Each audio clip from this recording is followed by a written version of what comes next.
İyi günler arkadaşlar. Kanalımıza hoş geldiniz.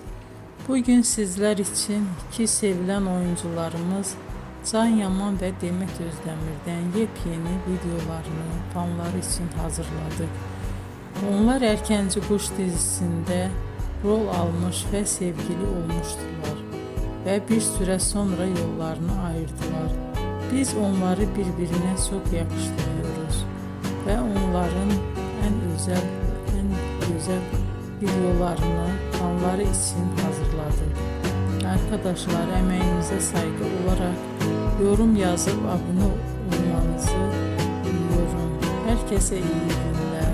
Hoşça kalın.